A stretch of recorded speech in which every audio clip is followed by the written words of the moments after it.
that's mainly most of the reasons I'm back, is to show people who's living in darkness that there is a light at the end of the tunnel.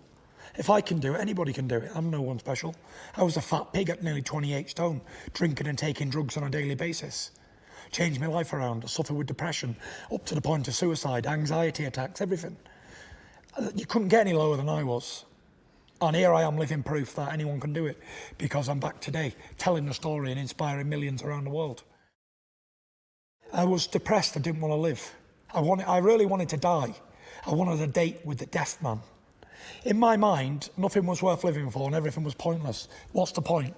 What's the point in earning money? What's the point in being rich? What's the point in being successful? What's the point in having a family? What's the point in breathing air? Everything that there was a point in doing, I had a question for. Big question mark at the side. I didn't see the point in it. Even being lineal champion of the world and winning all them belts and beating a great man in undefeated 11 years, it didn't have no meaning to it or value. I didn't value it. It wasn't an achievement for me. Nothing mattered. So when nothing matters, then I thought there's no point in living. I do want to die. And I prayed for death on a daily basis. I wake up in the morning thinking, did I wake up this morning? Why didn't I die in my sleep? And if I tell that to my wife and my family, then they just break down and what is going on in this man's mind? It wasn't an easy 2 years. I look at people striving to do things and I think, you know what? Why? Why are you doing this?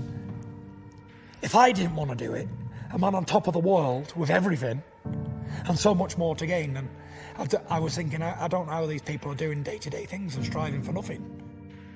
I tried to drink myself to death. That didn't work. Apparently I can take a lot of alcohol. I did attempt to crash into a bridge at one time, and I pulled out last minute, and that was it really. I didn't want to jump in front of a train and hang myself. But I just hoped that I'd maybe have a heart attack or die in my sleep or something. I think a lot of people in sports are all suffering. I think there's a lot of people in the world suffering. And they need to know that help is out there, and you can get better. And there's no specific reason why you feel like this, because if you knew what was making you feel like this, you'd stop it. What helped me was having a routine and a purpose to live. After the Klitschko fight, I didn't see I had a purpose in life anymore, if that made sense. I didn't want to box anymore because I'd achieved everything. What was the reason for me to keep boxing? I didn't want to box. I hated boxing at that time. So after that, I never had no purpose. All I've ever done in my life is box.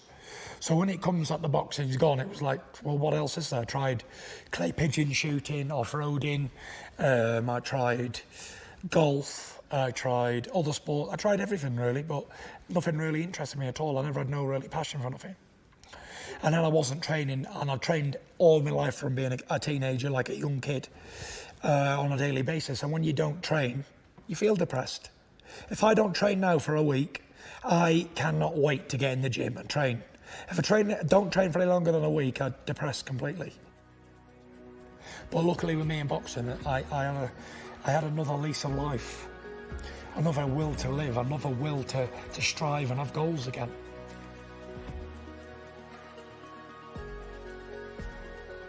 This is a new me. This is a new Tyson Fury. This is a new book. So I don't know what the future holds. But let's hope it's bright.